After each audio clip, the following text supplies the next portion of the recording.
বোকা, পরের চিন্তা, নিজের চিন্তা নেই।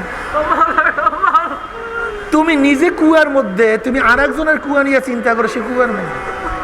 তুমি নিজে সাগরের মধ্যে, আর একজনের চিন্তা করো সাগরের মধ্যে। আমরা বোকা হয়ে গেছি। আল্লাহ পাক কি বলেন? কু আনফুসাকুম ওয়া আহলিকুম নার। আগে নিজে বাঁচো। চরমোনাইয়ের সাথে যারা সংশ্লিষ্ট, আগে নিজে বাঁচো, পরে দোষ ত্রুটি কম ধরো। অন্যকে গালি দাও কেন? এটা জায়েজ আছে? গালি দাও কেন? তোমাদের বুকের ভাষা খারাপ কেন? চরমোনাই মুজাহিদরা ভাষা খারাপ হবে কেন? তুমি ভাবছো যে আমি ফেসবুকে গালি দিছি, আরো বড় গালি দিছো তুমি। কেন? ওই এক ব্যক্তিকে গালি দিলে সেই ব্যক্তি শুনতো, আর তুমি ফেসবুকে গালি দেওয়ার কারণে হাজার হাজার মানুষ এখন গালি শুনছে, গালি শিখছে। তুমি ভাবছো যে ফেসবুকে গালি দিলে কিচ্ছু হয় না। এই ফেসবুক, ইউটিউব, এই নেট যে কত মানুষকে জাহান্নামে নিয়ে যাবে আল্লাহ ছাড়া কেউ জানে না। আর মানুষের কলব কত খারাপ আগে বুঝতাম না, এখন বোঝা যায় মানুষের চরিত্র কত দূর নিয়ে বুঝছে এই ফেসবুক।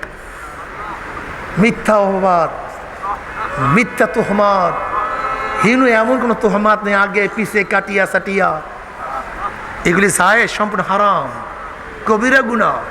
তুমি মারা যাবা, তোমার গুনাহ মারা যাবে না। ওরে বিয়াকুব, তুমি মারা যাবা, তোমার গুনাহ মারা যাবে না।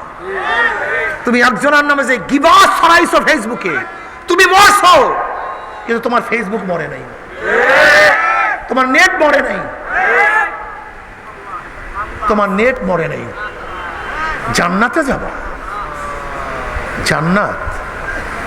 হুঁশিয়ার চরমোনাই মুজাহিদরা, ছাত্র আন্দোলন খুব হুঁশিয়ার। সত্য প্রকাশ করো। গিবাত কেন? শিকায়াত কেন? তোহমাত কেন? কাটছাট করে মিথ্যা বলতে হবে কেন? কাউকে দমন করার জন্য?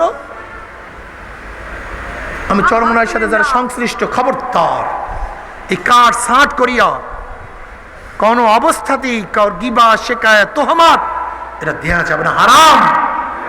তুমি নিজে মারা গেল, তোমার গুনাহ কিন্তু মরবে না, এটা ভুলিও না। তোমার গুনাহ কিন্তু চলতে থাকবে। আর তোমার এই অপকর্মের কারণে যত মানুষ বিভ্রান্ত হয়েছে, ধরে নাও একজনের নামে তুমি একটা তোহমাত দিস, হাজার হাজার মানুষ বিভ্রান্ত হয়েছে। এই যত মানুষ তোমার গিবাদের কারণে ধোকায় পড়ছে, এই সবার গুনাহ কিন্তু তোমার। হুজুর আমি তো আল্লাহকেই মানি না, তোর মতো বেঈমানের সাথে আবার বয়ানও নাই। এই বয়ান যারা আল্লাহকে মানে তাদের জন্য, এই বয়ান যারা কোরআন সুন্নাহ মানে তাদের জন্য। হুজুর আমি তো ঈমান আগেই বিক্রি করিয়ে দিছি, তোর মতো বিকৃত ঈমানের সাথে বয়ান না।